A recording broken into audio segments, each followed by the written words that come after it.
વિદ્યાર્થી મિત્રો હાર્દિક સ્વાગત છે આપણી હવે મોસ્ટ આઈએમપી સિરીઝ ગણિતની અંદર શરૂ કરવા જઈ રહ્યા છીએ। સૌપ્રથમ આપણે આંકડાશાસ્ત્રની અંદર પેજ નંબર આપણી બુકની અંદર 69 ઉપર જે 28મો દાખલો છે છેલ્લો દાખલો જે આપણે રાખેલો છે એ આ વખતે ખૂબ જ મોસ્ટ આઈએમપી છે, કારણ કે આ લાસ્ટ 2022માં પૂછાયેલું છે। આપણે અહીંયા બુકની અંદર 2024 કરી નાખેલું છે, પણ 2024માં 28.5 વાળો દાખલો પૂછાણો, બરોબર। એટલે એ તમે થોડુંક સુધારો કરજો કે 2024માં આ દાખલો નથી પૂછાણો, એટલે આ વખતે વધારે ચાન્સ છે પૂછાઈ શકે છે। તો આપણે રકમ બોર્ડ ઉપર લખેલી છે। મધ્યસ્થ જો 525 આપેલા હોય અને કુલ આવૃત્તિ 100 હોય તો x અને y ની કિંમત શોધો। જો મિત્રો આની અંદર x y ની જગ્યાએ p અને q કરી શકે છે, a b કરી શકે છે, અથવા ડેશ કરી નાખે તો આપણે આપણી રીતે જે છે નામ આપી શકશું। અને ઘણી વખતે જે છે એ થોડોક ફેરફાર પણ કરે છે। દાખલા તરીકે x છે એની જગ્યાએ આપેલું હોય, અહીંયા x કરી નાખે, અહીંયા x કરી નાખે, તો જે જવાબ આપણો આવે છે એ બદલી જશે। આપણે મેથડ ખાલી યાદ રાખવાની, ગમે તે રીતે પૂછાય તોય પણ આવડી જવું જોઈએ। મોસ્ટ ઓફ બેઝિક વાળા માટે જે છે રકમ પણ બદલતા નથી। ચાલો પહેલા આપણે સંચય આવૃત્તિ કઈ રીતે શોધાય, તો કે જે આવૃત્તિ આપેલી હોય એની અંદર આગળની આવૃત્તિ એડ કરતા જશું, પ્લસ કરતા જશું। 2 ને 5 કેટલા થાય, તો કે 7। 7 અને x કેટલા થાય, તો x ની વેલ્યુ હાલ આપણને ખબર નથી, એટલે પ્લસ x કરીને આગળ જતા કરશું। 7 ની અંદર 12 નાખશું તો 19 વત્તા x। 19 માં મિત્રો 7 નાખશું તો કેટલા થશે, 19 માં 7 નાખશું તો 26 પ્લસ 10 એટલે કે 36 વત્તા x। 36 ની અંદર 20 નાખશું તો 46 અને 56, તો કે 56 વત્તા x। 56 વત્તા y ની પણ કિંમત નથી જાણતા, એટલે એમને એમ હવે આગળ જવા દેશું x પ્લસ y। હવે 56 ની અંદર 9 નાખશું તો કેટલા થશે, તો કે 65, તો કે 65 વત્તા x વત્તા 65 વત્તા 7 એટલે કેટલા થશે, તો કે 72 વત્તા x વત્તા y। 72 માં 4 ઉમેરશું તો 76 ગુણ્યા x વત્તા y। ચલો આ બધાનો સરવાળો પણ, આ બધું સરવાળો છે, આપણે ક્રોસમાં કરેલું છે। આ બધાનો સરવાળો પણ કેટલો થશે, 76 વત્તા x વત્તા y। છતાં તમારે એક વખત નજર ફેરવી લેવાની। આ કોષ્ટક પૂરું થઈ જશે। તમને રકમ જો આડું કોષ્ટકમાં આપેલું હોય તો તમારે જવાબમાં સીધું આવી જ રીતે 3 કોલમ બનાવવાની રહેશે, વર્ગ અંતરાલ, આવૃત્તિ અને સંચય આવૃત્તિ। ચલો સૌપ્રથમ આપણે દાખલાની શરૂઆત કરીએ। એમાં પહેલા તમારે કુલ આવૃત્તિ જ્યારે આપેલી હોય x y વાળું શોધવાનું હોય ત્યારે લખવાનું રહેશે ડાયરેક્ટ n બરાબર 76 વત્તા x વત્તા y। n આપેલા છે, n એટલે કુલ આવૃત્તિ કેટલા છે, તો કે 100 બરાબર શું છે, તો કે 76 વત્તા x વત્તા y। 76 આ બાજુ આવશે તો શું થઈ જાય, તો કે માઈનસ થઈ જશે, એટલે અહીંયા વધશે x વત્તા y। 100 માંથી 76 જાય તો કેટલા વધશે, તો કે 24x વત્તા y। આને કહી દેશું સમીકરણ નંબર 1 હાલ। એટલે કે x અને y જે મળશે એ બંનેનો સરવાળો કેટલો થશે, 24 થશે।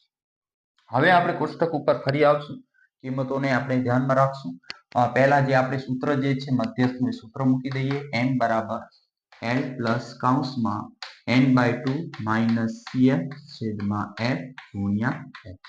સૂત્ર લખી નાખો એટલે તમને પછી કઈ કઈ કિંમતો મેળવવાની છે અંદાજો આવી જાય। ચાલો m તો આપેલા છે, કેટલા છે, 525। l કયા લેવાના, તો પહેલા જુઓ, સૌ પ્રથમ તમારે અહીંયા મોટી આવૃત્તિ જોઈ લો કઈ છે, 20, તો 20 ને આપણે શું કહી દેશું, f। 20 ની બાજુમાં વર્ગ અંતરાલ શું છે, 500 થી 600, તો 500 શું થાય આપણી અધર સીમા, એટલે હું અહીંયા લખતો જાઉં, l બરાબર મને કેટલા મળ્યા, 500, f કેટલા મળ્યા, તો કે 20। હવે સંચય આવૃત્તિ આ નથી લેવાની, કઈ લેશું, ઉપરવાળી લેશું, એટલે કે 36 વત્તા x। તો સંચય આવૃત્તિ આપણે બધા જ દાખલામાં આવી જ રીતે કરવાનું, જે f વાળી હોય સંચય આવૃત્તિ f ની બાજુવાળી એ નહીં લેવાનું, એનાથી ઉપરવાળી લેવાની, એટલે કે 36 વત્તા x, તો કે 36 વત્તા x। પછી શું જોઈએ છે આપણને, n/2, તો n આપણી પાસે 100 છે, તો 100 ના અડધા કેટલા થશે, તો કે 50। h કેટલા છે મિત્રો, તો કે તફાવત, જો તફાવત કેટલાનું છે, બધામાં 100 નું તફાવત છે, એટલે h બરાબર આપણે લખશું 100। લગભગ સુધી આપણે બધી જ કિંમતો સૂત્રમાં જે છે મળી ગઈ છે। શોધવાનું શું કીધેલું છે આપણને, આ જે x અને y છે એ શોધવાનું છે। ચાલો જોઈ લઈએ આપણે, m આપેલા છે 500, તો લખીશું સોરી 525 છે, તો કે 525। હવે l પ્લસ છે બરાબર ની આ બાજુ આવશે તો બરાબર ની માઇનસ થઈ જશે, અને l ની કિંમત કેટલી છે, તો કે 500 બરાબર અહીંયા n/2 છે તો કેટલા છે તો કે 50 માઇનસ CF ની વેલ્યુ 36 વત્તા x છે. હવે x ની કિંમત ન જાણતા હોઈએ તો એને કૌંસમાં મૂકવું પડે એટલે કે 36 વત્તા x યાદ રાખજો હંમેશા બરોબર છેદમાં f કેટલા છે તો કે f છે આપણી પાસે 20 અને h કેટલા છે તો કે 100. હવે ભાગાકાર ગુણાકારમાં હોય ત્યારે જે છે આપણે સરખા હોય એને કાઢી નાખીએ છીએ એટલે કે 0 0 નીકળી જશે. આમ પણ તમે કરી શકશો 5 દુ 10 2 2 પણ નીકળી જાય બરોબર 5 વધે એમ પણ કરી શકો છો અને આમ પણ કરી શકો. જો 525 માંથી 500 જાય તો કેટલા વધે 25. બે ભાગાકારમાંથી આ બાજુ ક્યાં આવે ગુણાકાર.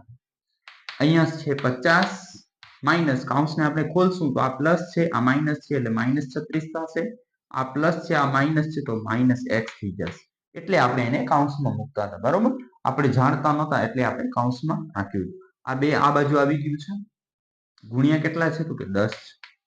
આ ગુણાકારમાં 10 છે બરાબરની આ બાજુ આવે તો ક્યાં જાય તો કે ભાગાકાર. રેડી મિત્રો સમજો છો 25 તું કેટલા થાય તો કે 50 છેદમાં 10 છે બરાબર 50 માંથી 36 જાય તો 14 માઇનસ x 0 0 નીકળી જાય એટલે અહીંયા 5 વધશે. હવે માઇનસ x છે બરાબર ને આ બાજુ લઈ આવીએ તો પ્લસ થઈ જશે રેડી અને અહીંયા 14 છે અહીંયા 5 વધ્યા તો 5 બરાબર ની આ બાજુ જશે તો કે પ્લસ થશે કે માઇનસ થશે તો કે -5 થશે. તો 14 માંથી 5 જાય તો કેટલા વધશે 9. આ આપણને x ની કિંમત મળી. હવે આ કિંમત સમીકરણ 1 ની અંદર મૂકતા લખવાનું x ની કિંમત સમીકરણ 1 માં મૂકતા જોઈ લો સમીકરણ 1 શું છે આપણી પાસે તો કે 24 બરાબર x ની જગ્યાએ 9 વત્તા y ને કરતા કરશું તો 24 માઇનસ 9 24 માંથી 9 જાય તો 15 તો 15 બરાબર y. આ y ની કિંમત એટલે કે x ની બરાબર 9 હશે y ની જગ્યાએ શું હશે તો કે 15.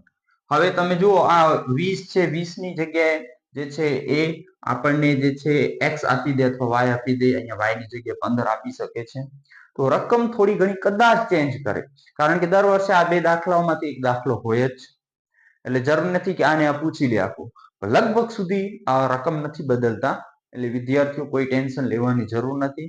આ દાખલાને આપણે આપણી શ્રેણીની અંદર મોસ્ટ આઈએમપી નંબર 1 રાખેલો તો તૈયાર કરો 5 વખત લખીને આ દાખલાને એકદમ વ્યવસ્થિત તૈયાર કરવાનો રહેશે.